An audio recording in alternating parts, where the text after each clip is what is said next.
Je vais vous parler en général du Brésil avec mon point de vue sur le pays, du Brésil d'aujourd'hui, et de comment l'histoire de ce pays, à mes yeux, permet de comprendre ce que ce pays est devenu. Donc je vais vous parler de plein d'aspects, de sa géographie, de ses territoires, de sa population, de tout un tas de choses. Ce ne sera pas un portrait exhaustif total du Brésil, mais ça va être mon portrait du Brésil tel que je le connais depuis que j'y vais. D'abord, quelque chose de très simple, c'est où c'est le Brésil, quelle est la taille du pays. Donc, vous voyez le Brésil sur un planisphère. C'est un pays très très grand, il fait 8,5 millions de kilomètres carrés et il a 200 millions d'habitants, c'est-à-dire il a presque la moitié de la population de l'Europe. Pour vous montrer à quel point c'est grand, vous pouvez le mettre sur la carte de l'Europe. Je ne sais pas si vous voyez l'Europe en dessous là, donc là il y a la France, l'Allemagne. Donc quand on pose le Brésil sur la carte de l'Europe, ça recouvre de l'Islande à la Turquie largement, hein, même plus loin, et ça recouvre tout un tas de territoires maritimes en fait. C'est presque le double du territoire de l'Union européenne, donc c'est un pays absolument immense. C'est un pays qui est une démocratie. On y vote pour un président au suffrage universel, mais c'est une démocratie très récente puisque la démocratie a été rétablie en 1988. Donc même si vous êtes beaucoup plus jeune que ça, vous vous rendez compte que ça fait peu de temps en fait que les dictatures et la répression et l'autoritarisme n'existent plus au Brésil. Donc c'est une nation, donc c'est une démocratie qui est jeune et c'est une nation qui est jeune. Ça fait pas très longtemps que le Brésil est indépendant en fait à l'échelle de l'histoire, de notre vieille histoire du vieux monde. Alors, je vous ai fait une petite frise, c'est pas du tout pour que vous reteniez, c'est juste pour vous montrer un petit peu par rapport à l'histoire nous qu'on apprend, l'histoire souvent européenne qu'on apprend. Donc vous savez que les Amériques ont été découvertes, même si j'aime pas ce mot-là. Parce que quand on parle de découvrir, on a l'impression qu'on découvre un territoire vierge, comme si on découvrait l'Antarctique. Hein. Or, en Amérique, il y avait des gens. Et pour ces gens qui habitaient en Amérique, quand les Européens sont arrivés, c'était pas une découverte, c'était une invasion, c'était une conquête. Au mieux, c'était une rencontre, mais en général, c'était plutôt une conquête qui allait toucher sur une extermination. Et tout ça, c'est assez récent, hein, puisque le continent américain a été conquis, envahi par les Européens en 1500, un petit peu avant 1500, mais pour ce qui est devenu le Brésil après, c'est 1500. Et ceux qui se sont implantés dans ce qui deviendra le Brésil, c'est les Portugais. On parle portugais au Brésil, c'est le seul pays où on parle portugais. Dans le reste de l'Amérique latine, on parle espagnol. Et pendant 300 ans, le Brésil, c'était pas le Brésil, c'était une colonie du Portugal. Et c'est en fait assez récemment, hein, ouais, nous on est là, on est au bout là, on est au début du XXIe siècle. Donc tout ce bout-là, c'était un pays colonisé. Et ensuite, le Brésil a été une monarchie indépendante. Et tout à la fin, des républiques ont été instaurées, des républiques avec une partie des gens qui votaient, mais entrecoupées de dictatures. Ce qui fait que c'est depuis 85-88 que c'est un pays à la fois indépendant, qui n'est pas une colonie d'un autre pays, et où on y vote pour un président, et où il y a un suffrage relativement large. Je vais vous donner des choses très générales sur le pays, puis après on va rentrer un peu plus dans plein de détails de ce dont je veux vous parler, mais pour que vous ayez un peu une idée de quel genre de pays on parle.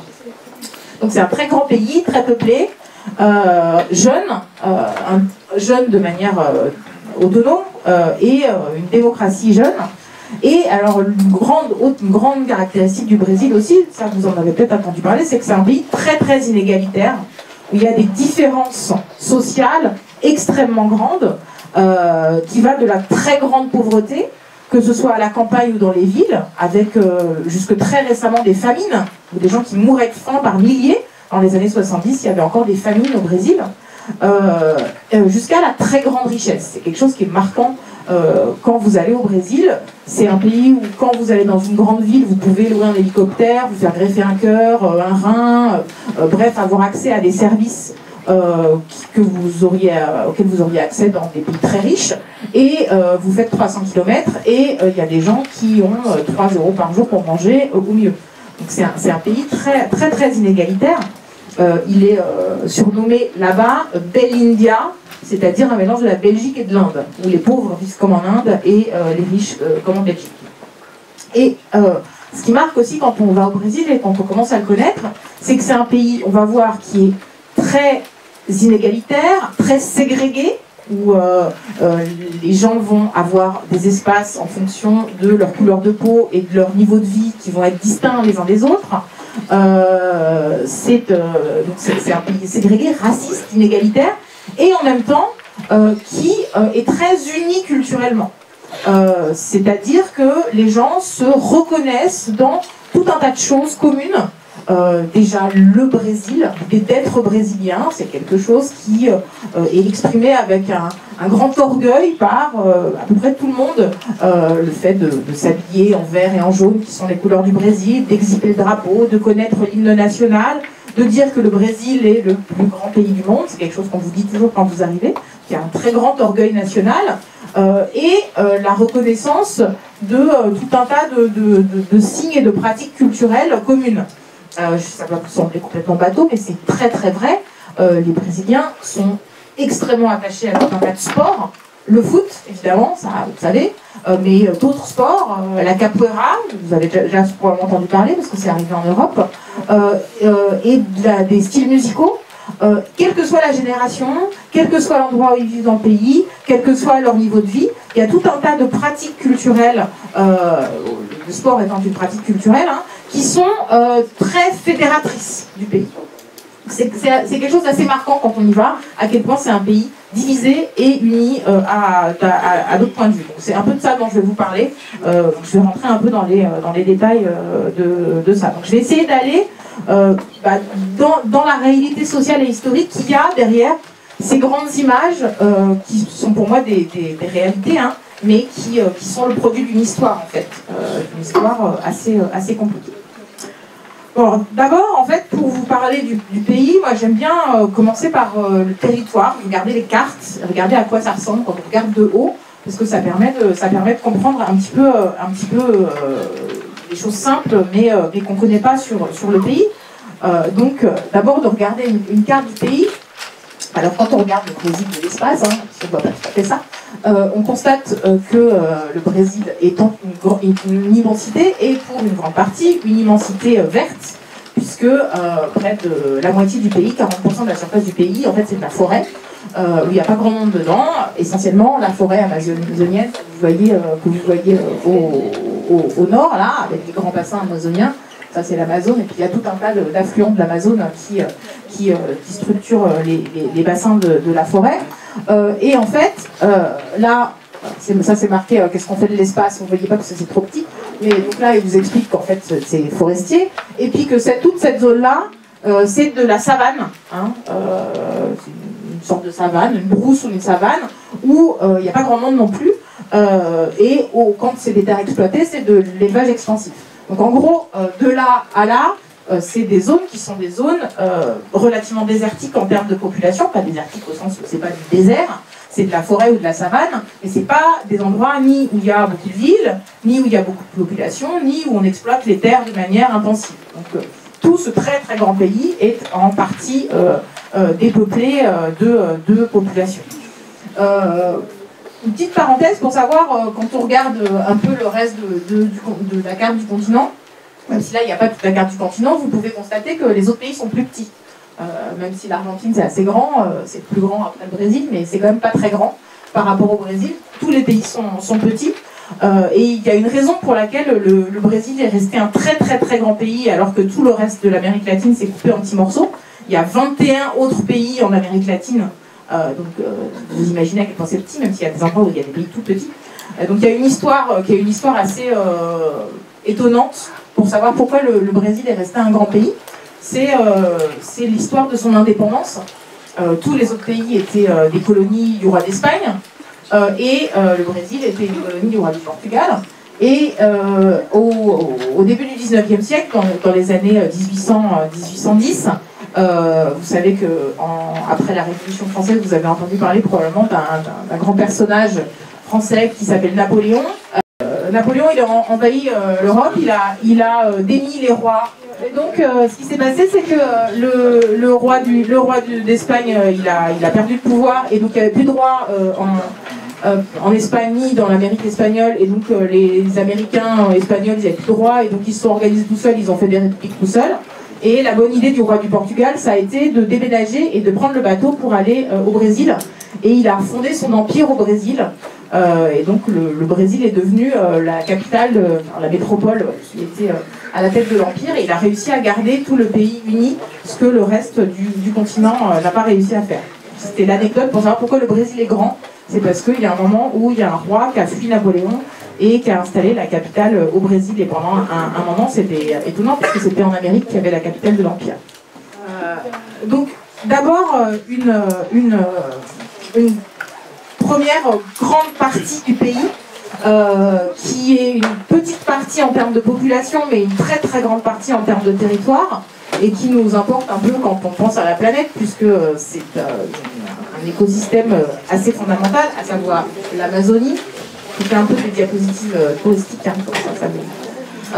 c'est donc le bassin amazonien où habitent des populations rares et en grande partie indiennes ou amérindiennes.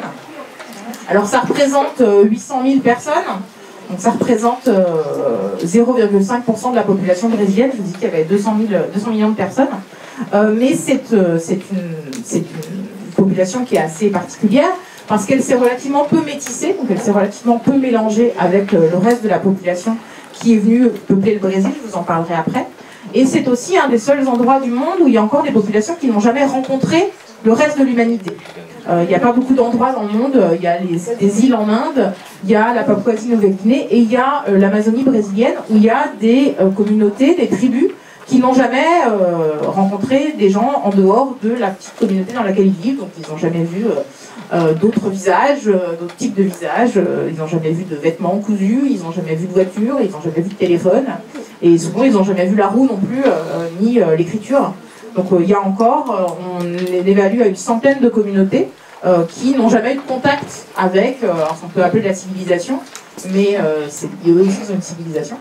Donc c'est des populations qui sont de plus en plus rares, puisque il y a une pression sur ces populations-là pour exploiter le bois de la forêt amazonienne, soit pour vendre du bois, soit couper le bois et planter des choses à la place. Et quand ces gens-là ils se retrouvent au milieu d'une exploitation agricole, évidemment, ils ne peuvent plus vivre comme ils vivaient avant.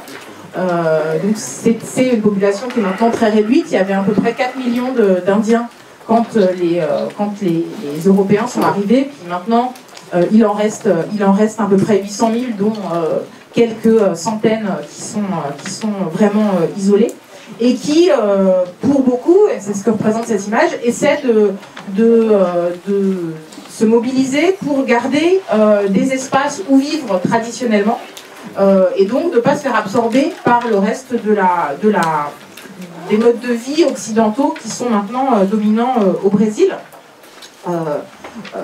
Et donc pour ça, ce qu'essaient de faire ces gens-là, et ce qui est leur revendication depuis à peu près 50 ans, c'est d'avoir des réserves, c'est-à-dire des zones de la forêt où eux seuls ont le droit de vivre et que eux seuls ont le droit d'exploiter. Donc ce que vous voyez là, les petites taches de toutes les couleurs là, que vous voyez, c'est les réserves qui sont actuellement délimitées par la loi, c'est-à-dire c'est des régions de forêt, essentiellement en Amazonie, hein, même s'il y en a des petites zones un peu partout dans le pays, où des gens qui ne sont pas indiens, qui ne se déclarent pas comme indiens, puisque le fait d'être indien c'est déclaratif, le fait d'être tout d'ailleurs au Brésil, il y a des statistiques, ce qu'on appelle des statistiques ethniques, c'est-à-dire le fait de se dire noir, blanc, asiatique, etc. C'est quelque chose qui est déclaratif. Donc les gens qui ne se déclarent pas comme des Indiens, ils n'ont ni le droit d'habiter là, ni le droit d'exploiter les ressources, que ce soit les animaux, les poissons, les arbres, etc. Bon. Le problème, c'est que cette stratégie de faire des réserves, ça ne marche pas, puisque c'est pas respecté. Il y a quand même des gens qui vont couper le bois, il y a quand même des gens qui vont brûler les forêts pour essayer de faire fuir les populations. Et presque les 3/4 de ces réserves ne sont pas sûres pour les populations qui y habitent. Et c'est ce qui explique la progression dramatique de la déforestation au Brésil, dramatique, c'est pas petite expression. Hein. La carte d'à côté, c'est la carte de la déforestation depuis à peu près 30 ans. Ce qui est vert, c'est ce qui est toujours de la forêt, et ce qui est rouge, c'est la déforestation depuis une trentaine d'années. Donc vous voyez que la progression, elle est extrêmement rapide, et c'est pas quelque chose qui est grave seulement pour les communautés indiennes, c'est grave pour la forêt, pas parce qu'il faut qu'il y ait de la forêt, parce que c'est bien la forêt, mais parce que d'une part, la forêt amazonienne a un rôle global pour retenir les nuages, pour tout un tas d'équilibres globaux, et que à partir d'un certain moment, si on en coupe trop, elle va mourir toute seule, parce que y a une masse critique de forêt qui est nécessaire pour qu'il pleuve sur la forêt. Et donc on n'est pas très très loin du fait qu'on a tellement coupé la forêt que les arbres vont y mourir sans qu'on ait besoin de les couper. Donc on est en fait à une quinzaine ou une vingtaine d'années de disparition de la forêt amazonienne, hein, ce qui va faire disparaître les populations qui y vivent, mais qui va probablement avoir un effet massif sur les climats à l'échelle globale. C'est un vrai problème global qui devrait préoccuper l'ensemble de la planète, qui ne la préoccupe pas beaucoup d'ailleurs. Donc ça, c'est la première grande région, hein, c'est presque la moitié du pays, mais je vais m'arrêter là puisque je voudrais vous parler des gens aussi, et donc pas seulement de la nature et du territoire. Un autre grand territoire du Brésil, c'est ce qu'on appelle le nord-est. Alors c'est le mot brésilien, c'est nord-est, hein, donc c'est ici, c'est le grand coin là, qui rentre dans l'Atlantique, et que en portugais on appelle le sertão. Sertão, en fait, ça vient de désertant, désert, et le an à la fin, ça veut dire grand. En fait, c'est un diminutif de grand désert. C'est un mot qui a été donné par les conquistadors quand ils sont arrivés, parce que c'était de la brousse, hein, c'est ce que je vous ai dit. C'est de la savane ou de la brousse. Et c'est l'endroit où habitent les populations les plus pauvres du Brésil. C'est ce que les Brésiliens appellent leur Afrique, c'est-à-dire toute une partie du pays, là encore très grande, où il fait très chaud, très sec, où les populations sont rurales et très pauvres. C'est aussi un endroit du pays où sont arrivées les premières grandes arrivées d'esclaves après le début de la colonisation. Puisque, et j'y reviendrai, le Brésil a été le plus grand pays esclavagiste de très très très très loin des Amériques et du monde, en fait, au moment où il y avait la traite négrière. Je reviendrai sur les conséquences de ça. Donc c'est une partie du pays où les gens sont noirs de peau, sont ruraux, sont extrêmement pauvres, en termes de sécurité alimentaire. C'est-à-dire c'est des gens qui ont des problèmes encore aujourd'hui, même si ça s'améliore un petit peu, de savoir quand est-ce qu'ils vont manger, et où toute une partie de la population n'est jamais sûre de son prochain repas. Et donc c'est partie de l'endroit où se concentrent les populations les plus pauvres. Ça, c'est une carte de la pauvreté au Brésil, où vous voyez que y a le nord-est qui est une zone de grande pauvreté, surtout quand on compare au sud du pays. Alors l'Amazonie, c'est aussi une zone de pauvreté, mais il n'y a pas grand monde en fait. Donc les gens, ils sont pauvres, parce que les populations amérindiennes, elles sont pauvres, mais elles sont peu nombreuses. La différence, c'est que dans le nord-est, les populations sont aussi très pauvres, mais elles sont très nombreuses. Donc il y a un endroit où il y a beaucoup de gens qui sont dans des situations très difficiles, y compris alimentaires. Alors pourquoi il y a tellement de gens dans ce coin-là du Brésil si il fait sec, c'est désertique, pourquoi est-ce qu'il y a des gens qui habitent là-bas? Essentiellement parce que c'est là que c'est pas on, hein, mais en tout cas, quand les Européens sont arrivés sur les côtes brésiliennes pour aller envahir le continent, ils ont trouvé à cultiver du sucre, de la canne à sucre. Vous savez que dans les années 1500-1600, il n'y avait pas beaucoup de solutions pour conserver les aliments. Il n'y avait pas de frigo, il n'y avait pas de congélation. Et donc, on avait deux systèmes pour conserver les aliments. C'était le sel et le sucre. Et donc, le sel, tout le monde avait accès, beaucoup de gens avaient accès à des océans pour faire des salines et récupérer du sel pour conserver les aliments. Mais le sucre, on ne connaissait pas trop comment faire du sucre avec les betteraves. Alors on savait faire du sucre avec de la canne à sucre, mais pour faire pousser la canne à sucre, il fallait qu'il fasse chaud et sec, donc c'était bien pratique. C'est de nouvelles terres qui avaient été découvertes, envahies, pour faire pousser de la canne à sucre. Donc toute une période, c'était une période où on a exploité les Amériques, en particulier les Amériques où il faisait chaud, donc les Amériques plutôt au nord, près de l'équateur, les Antilles, hein, énormément pour faire du sucre, pas pour manger du sucre, mais pour conserver les aliments dans le sucre. Le problème, c'est que l'exploitation de la canne à sucre, ça demande de la main-d'œuvre, ça demande plein de gens pour faire pousser la canne à sucre, couper la canne à sucre, conserver la canne à sucre. Et comme dans les Amériques, il n'y avait personne, il y avait des Indiens qui étaient dans la forêt et qu'on n'arrivait pas facilement à faire travailler. Et c'est d'abord pour faire pousser de la canne à sucre que les Européens ont été chercher des esclaves en Afrique, ont été remplir des bateaux négriers d'esclaves pour aller les emmener sur les côtes des Caraïbes et du Brésil pour faire pousser la canne à sucre et ramener la canne à sucre en Europe pour y conserver les aliments. Donc ça me permet de vous dire pourquoi il y a du monde là-bas, c'est parce que c'est là qu'on a fait pousser la canne à sucre, et pourquoi ces gens-là sont souvent des descendants d'esclaves, parce que c'est là que les esclaves sont arrivés.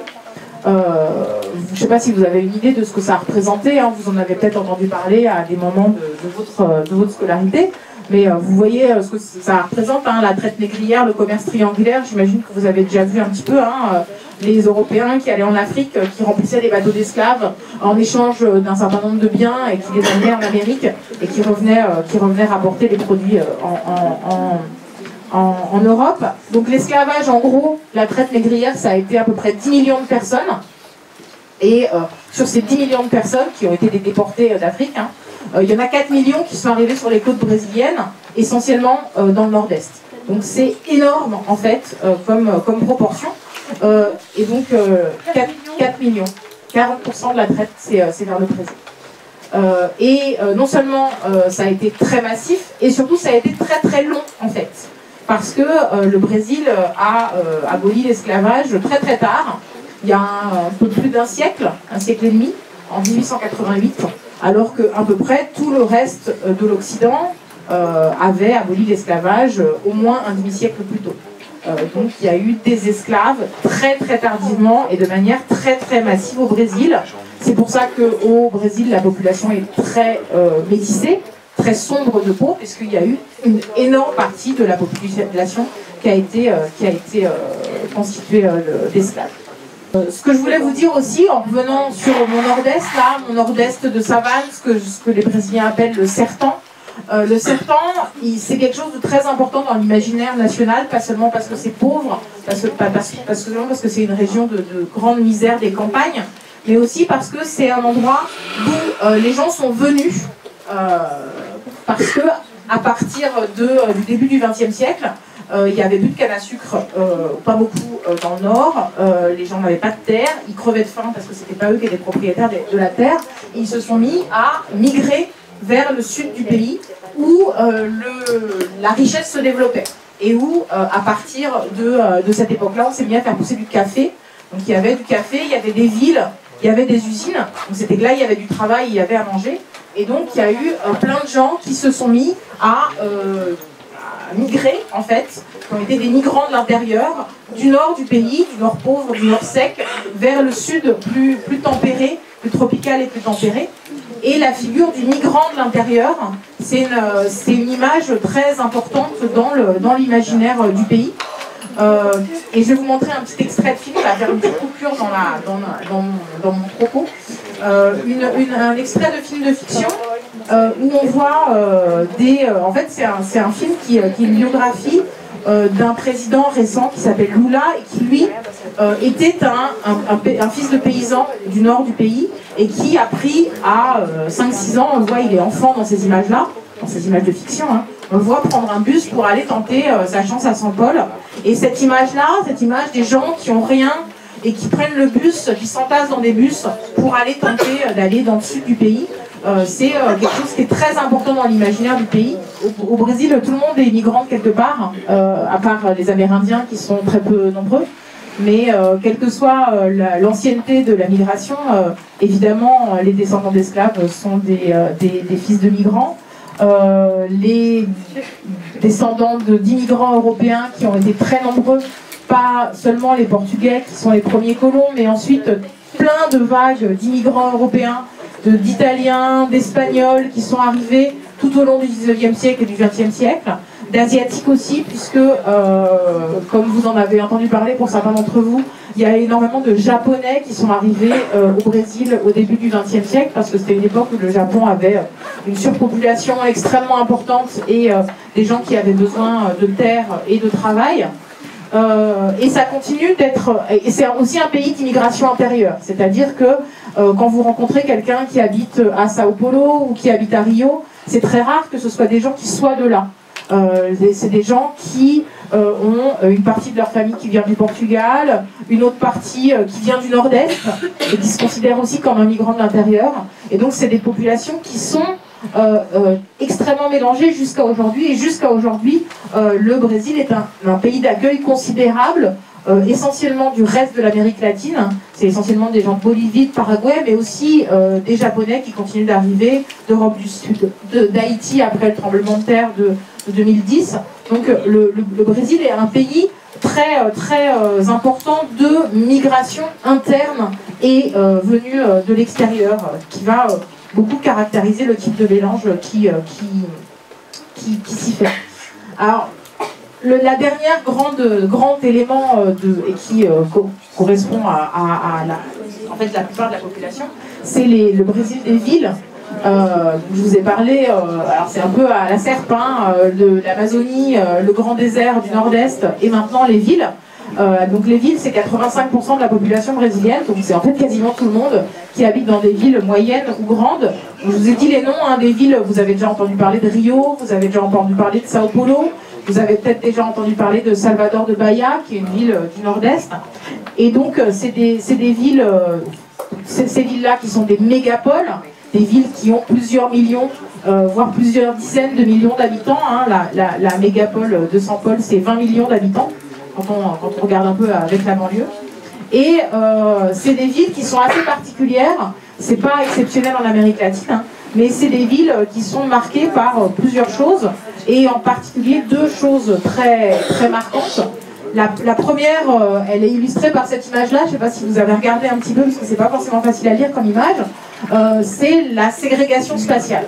C'est-à-dire que, en fait, il y a toujours deux villes dans la ville, il y a la ville des riches et la ville des pauvres, et des fois, c'est des villes qui sont très proches les unes des autres, même si elles sont très séparées. Donc quand vous regardez cette image-là, en fait, vous voyez, là, il y a un mur, et là, il y a un immeuble absolument magnifique que j'aimerais bien habiter, moi, avec une piscine sur chaque balcon. En bas, il y a des tennis, il y a une grande piscine pour tout le monde. Ça a l'air très pensé d'un point de vue architectural. Et puis de l'autre côté du mur, il y a des habitations qui sont des habitations relativement irrégulières, avec des gens qui ont fait leur maison eux-mêmes et qui ne l'ont pas fini, et qui se regardent en fait. Et quand on est en haut de cet immeuble-là, on donne sur les habitations d'à côté. Et cette structure de ville, c'est-à-dire des villes où la très grande richesse, ces gens-là, ils gagnent énormément d'argent, parce que c'est des gens qui seraient très aisés en Europe, côtoient une très grande misère. Ça caractérise énormément l'urbanisme brésilien, où les quartiers se collent. En particulier parce que c'est pas comme dans d'autres pays d'Occident où en gros il y a le centre où vivent les riches et plus on est loin du centre, plus on va vers les quartiers qui sont moins riches, parce qu'au Brésil il y a une partie des quartiers pauvres qui sont ce qu'on appelle les favelas. Donc les favelas en fait on pourrait traduire ça par bidonville, mais c'est pas tout à fait des bidonvilles. En fait, les favelas, c'est simplement des gens qui se sont installés à un endroit qui n'était pas constructible et qui ont construit quelque chose dessus. Donc en général, c'est sur des pentes, parce que des endroits pas constructibles, c'est sur des pentes. Et il y a plein d'endroits au Brésil où c'est vallonné, dans les villes, donc il y a des collines un peu partout. Il y a plein d'endroits où on ne pouvait pas construire parce que c'était sur la pente, et les gens qui n'avaient pas de moyens de ni s'acheter un terrain, ni de louer quelque chose, ils se sont installés là, ils ont construit quelque chose, puis ils ont eu des voisins, puis ils ont eu des voisins, et ça finit par faire des quartiers où il y a des dizaines de milliers, voire des centaines de milliers d'habitants. Il y a une favela à Rio qui s'appelle La Rocinha, où il y a 300 000 habitants qui habitent. Donc 300 000 habitants qui n'ont pas d'électricité, pas de voirie, pas de déboueurs, pas d'eau, ou quand ils ont tout ça, c'est eux qui l'ont fabriqué eux-mêmes sans que ce soit officiel. Et il y a toute une partie des populations urbaines qui habitent dans ces quartiers-là. Et ces quartiers-là, en fait, c'est des pans qui sont en général juste à côté des quartiers riches. C'est pour ça qu'il y a une proximité spatiale qui est assez forte. Cette proximité, elle est spatiale et elle est aussi de la fréquentation. Pas parce que ces gens-là, ils habitent à côté, en fait, mais parce que les uns travaillent pour les autres. Une grande caractéristique sociale du Brésil, c'est que énormément de personnes qui n'ont pas beaucoup d'argent et qui habitent dans les villes sont les employés des gens qui ont de l'argent. Essentiellement des employés de maison, donc les bonnes en fait, qui pour beaucoup habitent une partie de la semaine chez les gens qui ont de l'argent, ou alors des jardiniers, des cuisiniers, des chauffeurs de bus, qui en fait travaillent dans la ville riche, là où il y a l'argent, là où les gens peuvent payer, et qui retournent ensuite dans soit les périphéries lointaines, soit les favelas relativement proches où ils habitent. Donc c'est assez particulier parce que c'est à la fois très inégalitaire, très ségrégué, très découpé, et en même temps où il y a les gens se fréquentent beaucoup, puisque certains travaillent pour les autres. Alors c'est pas très difficile de voir que cette manière de fonctionner est très très héritée de l'esclavage, puisque en fait, au temps de l'esclavage, il y avait des esclaves noirs qui travaillaient pour des maîtres blancs, qui travaillaient gratuitement et qui habitaient dans la maison. Et un siècle et demi plus tard, il y a toujours des noirs qui travaillent pour des blancs, ils sont un peu payés, pas beaucoup, avec peu de droits, mais ils habitent toujours à la maison, ils sont toujours au service les uns des autres. Donc il y a une persistance des structures sociales héritées de l'esclavage jusqu'à aujourd'hui. Pour vous donner une idée, le fait de, quand on est ce qu'on appelle empregada, ça veut dire pas femme de ménage, mais bonne, hein, puisque c'est des gens qui habitent dans les maisons, le fait de bénéficier du droit du travail, c'est-à-dire d'avoir la manière dont on travaille qui est réglementée, avoir un nombre d'heures limite, être payé plus si on fait des heures supplémentaires, avoir un salaire minimum. Donc, avoir un droit du travail, c'est quelque chose qui a été imposé par le pouvoir brésilien en 2010. Avant, c'était simplement un accord entre les patrons et les bonnes, les employés.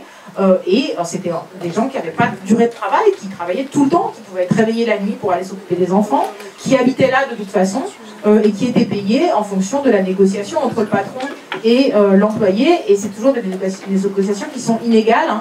La loi protège l'employé parce que sinon il est toujours victime du chantage de l'employeur.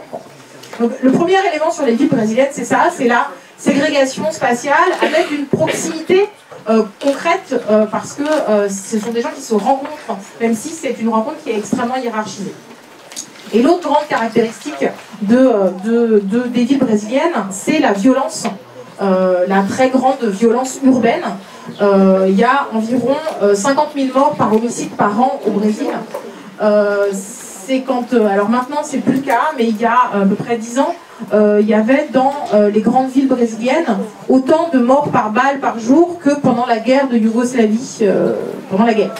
Donc c'était un pays qui, en termes de violence, était quasiment un pays en guerre pour des raisons d'affrontement de clans qui sont dans les quartiers et les favelas en particulier, des commandos qui contrôlent le trafic de drogue, et aussi des morts par la police, puisque la répression du trafic de drogue crée aussi énormément de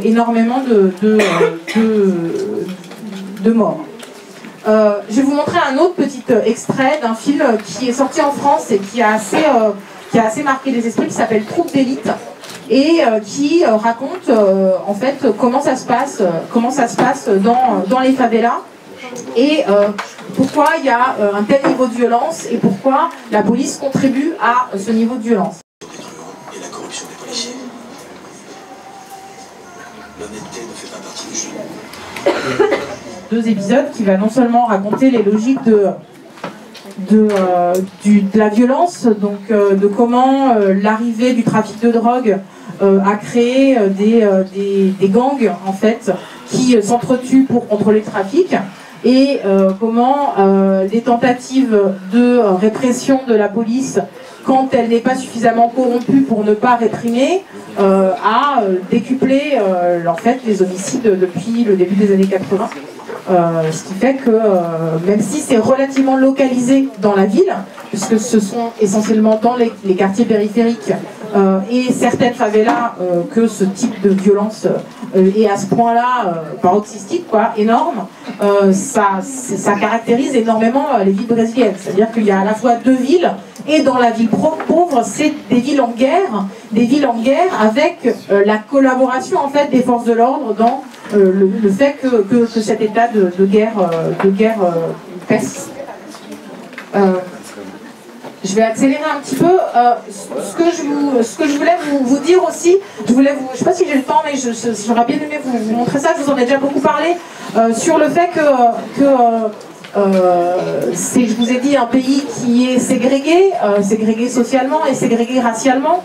Je ne vous l'ai pas forcément dit, mais en fait, il y a une grande corrélation entre la couleur de peau et le niveau social, c'est-à-dire que même s'il y a une grande partie de la population qui n'est ni parfaitement blanche ni parfaitement noire, en général plus on est noir, plus on est pauvre, et plus on est blanc, plus on est riche, mais le fait qu'une grande partie de la population soit métissée entretient l'idée que c'est un pays qui n'est pas raciste, où il y a ce qui s'appelle la démocratie raciale au Brésil, où en fait il n'y aurait pas vraiment de racisme parce que tout le monde aurait un ancêtre qui serait un peu indien, un peu descendant d'esclaves, qui aurait eu un métissage, etc. Que dans ces conditions-là, il n'y a pas de possibilité de racisme. Et en fait, ce discours-là a une réalité. C'est effectivement un pays, quand vous arrivez, c'est marquant à quel point les gens sont mélangés, beaucoup plus par exemple qu'aux États-Unis, où le métissage depuis très longtemps, du temps de l'esclavage et de nos jours, les populations sont beaucoup plus distinguées. Au Brésil, les populations sont effectivement mélangées, mais les mélanges, en particulier les mélanges qui ont eu lieu du temps de l'esclavage, s'il y a eu tellement de métis au Brésil qui sont nés du temps de l'esclavage, c'est aussi parce que c'était des maîtres blancs qui faisaient des enfants avec des femmes noires, leurs esclaves, et c'était pas des relations qui étaient consenties, hein. Donc c'est pas une belle naissance d'un pays métis. Et que même si aujourd'hui c'est effectivement un pays qui est métissé, ça n'empêche pas que la couleur de peau soit un marqueur social qui de fait marche comme un obstacle à l'ascension sociale. Alors ce que je voulais vous montrer comme autre extrait de film, c'est un film qui est aussi sorti en France sous le titre d'une seconde mère l'an dernier, et qui raconte en fait quelles sont les relations sociales dans une famille où il y a une bonne. Ça veut dire presque toutes les familles qui ont de l'argent ont une bonne. Et comment justement on essaie de vivre dans l'idée que le fait d'avoir une bonne, le fait d'avoir quelqu'un qui travaille pour soi, qu'on ne paye pas beaucoup, qu'on exploite beaucoup, c'est pas grave, ça va avec une grande sympathie des rapports sociaux, c'est pas du tout raciste, c'est ce qu'on appelle la cordialité brésilienne, une espèce de facilité des rapports sociaux qui sert souvent à masquer qu'il y a une grande domination et une grande hiérarchie sociale. Et je trouve, alors là je vais vous montrer la bande-annonce de ce film-là, j'ai pas trouvé un meilleur morceau que la bande-annonce pour vous le montrer, mais je pense que vous allez sentir dans ces relations que vous allez voir pendant la bande-annonce ce qu'il peut y avoir de sympathie entre la patronne et sa bonne et en même temps de grande hiérarchie des relations. L'intrigue de ce film-là, d'une seconde mère, c'est l'histoire donc d'une dame qui travaille depuis 20 ans pour une famille, un couple très bourgeois avec un garçon qui a maintenant 17-18 ans. Et sa fille, elle vient du nord-est, elle c'est une migrante parmi comme les gens que vous avez vu migrer au début. Et sa fille vient dans le sud pour aller faire des études et elle demande à habiter avec sa mère, donc dans la famille pour laquelle elle travaille. Et le fait que cette jeune fille qui a aussi 18 ans et qui vient dans le sud va complètement être comme un chien dans un jeu de quilles, parce que cette jeune fille-là, elle ne va pas considérer qu'elle a à être dominée par les patrons de sa mère, qu'elle a à se comporter comme quelqu'un de soumis, qu'elle a à se comporter un petit peu comme une esclave, c'est-à-dire quelqu'un qui respecte ses espaces, qui respecte sa position sociale, et ça va révéler un peu comment ces choses-là fonctionnent. Donc je vous montre ce tout petit bout avant de parler de la fin.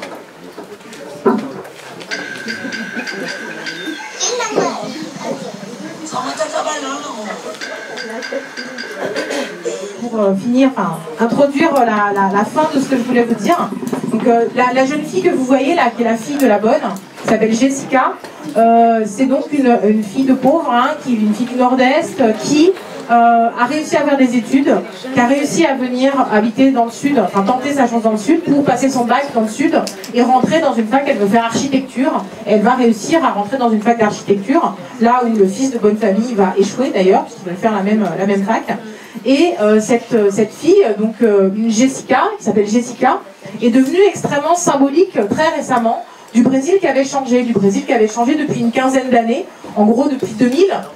Parce que depuis 2000, tout ce que je vous ai dit sur ce pays extrêmement inégalitaire, extrêmement ségrégué, où chacun avait sa place, il fallait surtout pas sortir de sa place, quelque chose qu'on voit beaucoup dans le film, mais comment elle peut se permettre, cette jeune fille, de demander à être dans la chambre d'amis, comment est-ce qu'elle peut se permettre de s'asseoir à la table des patrons, comment est-ce qu'elle peut se permettre de manger la glace qui est la glace du fils de famille. Et en fait, cette position-là, c'est-à-dire le fait de sortir de la place assignée par la société, quand on est un fils de tel, eh ben on va rester ça, on va respecter ceux qui nous sont supérieurs, on va respecter les employeurs, on va surtout pas sortir de son rôle. C'est devenu un symbole du Brésil qui avait changé, et d'une partie de la population qui avait réussi à commencer une ascension sociale. Alors pourquoi le Brésil il a changé depuis 15 ans? D'abord parce qu'il y a eu une énorme croissance économique. C'est un pays qui a explosé, hein, comme certains pays qui étaient des pays qui commençaient à se développer, ont une croissance économique de 6%, 7%, 8%. Vous entendez, nous, qu'on essaie péniblement d'avoir 0,5%, et quand ça va très très très très bien, on a 3% de croissance. Et bien le Brésil a connu 10 ans de croissance à 5 ou 6% de croissance. Et aussi parce que depuis une quinzaine d'années, il y a eu des gouvernements qui ont été des gouvernements qui ont tenté de valoriser l'ascension sociale un petit peu, qui ont tenté de réduire l'extrême pauvreté un petit peu.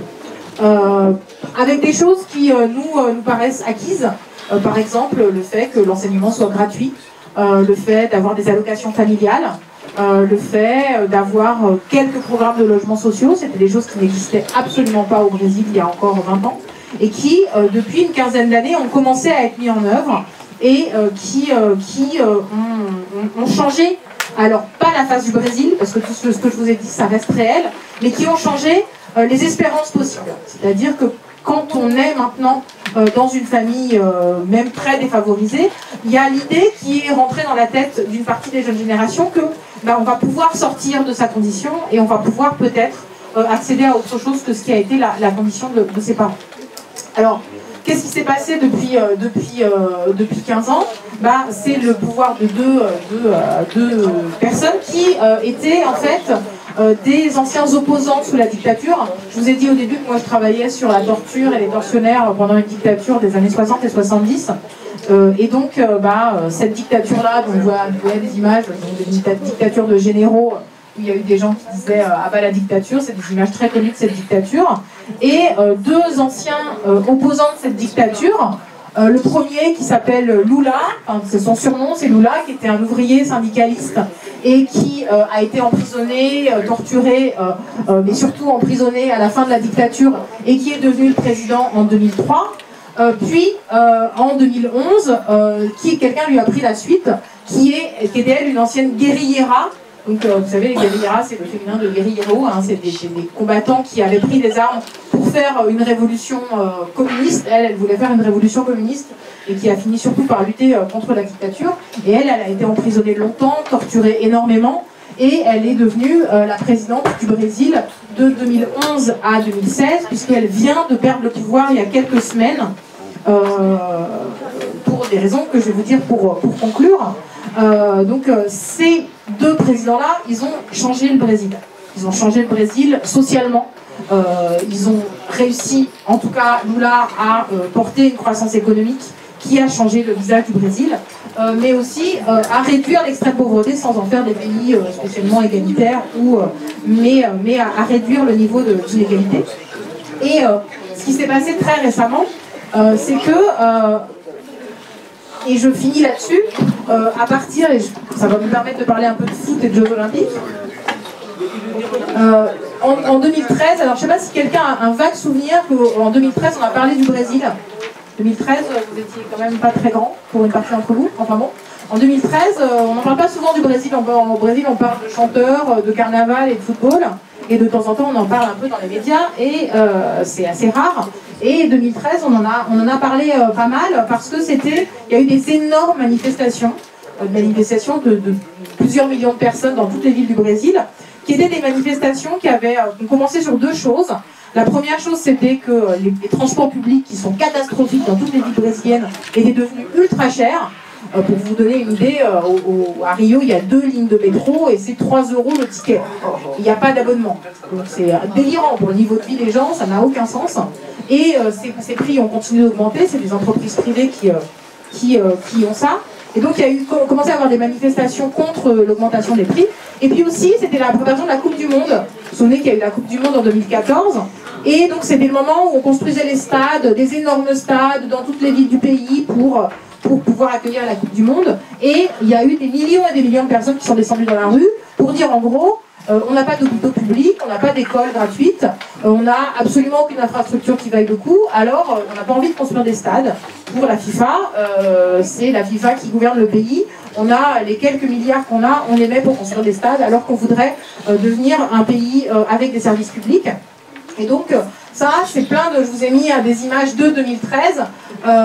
Donc, il y a marqué « Si le tarif ne baisse pas, la ville va s'arrêter ». 3 Real 20, c'est du vol. Nous voulons des écoles et des hôpitaux au niveau de la FIFA, c'est-à-dire aussi bien que ce que la FIFA propose pour faire des stades. Voilà, et c'est pas 10 centimes de moins, parce qu'on a baissé le tarif de 10 centimes qui va nous acheter. Et alors, dans ces manifestations, il y avait aussi un gros discours qui était l'argent public, en fait, qui devrait servir aux gens. Il sert non seulement à n'importe quoi, parce que les gens n'étaient pas d'accord sur le fait qu'on construise des stades alors qu'ils voulaient des services publics, mais aussi d'accuser la classe politique de voler, de la corruption de la classe politique, c'est-à-dire que les gens qui ont le pouvoir politique, l'argent des impôts en particulier, c'est approprié par la classe politique plutôt que de l'utiliser dans des choses pour la population. Donc là, vous savez que le nom de l'équipe de foot brésilienne, c'est la Seleção, on dit en français, mais en portugais on dit Seleção. Là, il y a marqué, c'est pas contre la sélection, Seleção, c'est contre la corruption.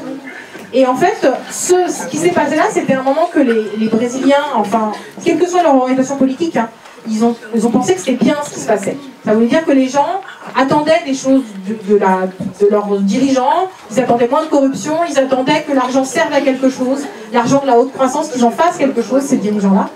Et cette mobilisation, en fait, elle a évolué au fil des années avec 2 mobilisations parallèles, des gens qui se sont mis à se mobiliser pour avoir des écoles et des hôpitaux, et des gens qui se sont mis à se mobiliser essentiellement sur des questions de corruption. Et ce à quoi on a assisté juste récemment, c'est en fait des grandes mobilisations qui sont ces mobilisations-là contre la corruption de la classe politique, qui est effectivement énorme au Brésil. Il n'y a pas... Enfin, l'énorme majorité des politiciens brésiliens sont mis en examen ou sous l'objet d'une enquête parce qu'ils ont volé des millions et des millions de dollars de la monnaie brésilienne, du réal. Et cette mobilisation, elle s'est concentrée sur les dirigeants dont je vous ai parlé plus tôt, à savoir eux deux, non pas eux deux, et finalement, c'est une mobilisation contre la corruption qui a fait tomber la présidente actuellement, qui était la présidente jusqu'à il y a quelques semaines, qui s'appelle Dilma Rousseff. Alors, moi, mon point de vue sur cette histoire-là, mais on peut en discuter, je ne sais pas si c'est ça qui va vous intéresser de discuter, c'est que ceux qui ont démis Dilma Rousseff, c'est une classe politique qui est, elle, très très corrompue. Dilma Rousseff, elle n'est pas accusée de questions de corruption, elle est accusée d'avoir laissé la corruption se développer dans le pays. Mais que c'est surtout un grand retour de bâton de toutes ces classes dominantes qui ont vu un tout petit peu de leur domination leur échapper, qui ont vu leur avoir des droits du travail, qui ont vu des gens qui n'avaient pas la même couleur de peau qu'eux pouvoir prendre l'avion pour retourner voir leur famille dans le nord-est, qui ont vu des allocations familiales, c'est-à-dire de l'argent en échange de pas de travail, et que toute cette Ce qui se passe actuellement au Brésil, moi je pense que c'est un coup d'État.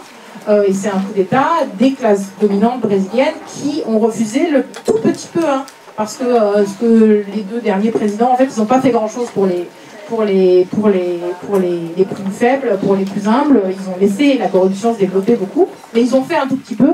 Et ce qu'ils ont fait, finalement, le tout petit peu qu'ils ont fait, ça a été inacceptable pour cette société tellement dominatrice, tellement lointaine, tellement héritée de l'esclavage, et qui n'a pas accepté ce qui se passe. Et d'ailleurs, ce qu'on est en train de voir, c'est la suppression des allocations familiales, la suppression des quotas dans les universités qui permettaient que des populations non blanches aillent à l'université et dans les administrations publiques.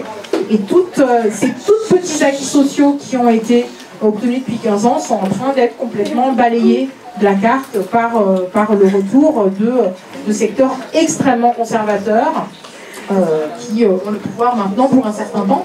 Je vous l'ai dit de manière un petit peu résumée, c'est un problème compliqué, mais c'était difficile de vous parler plus longtemps.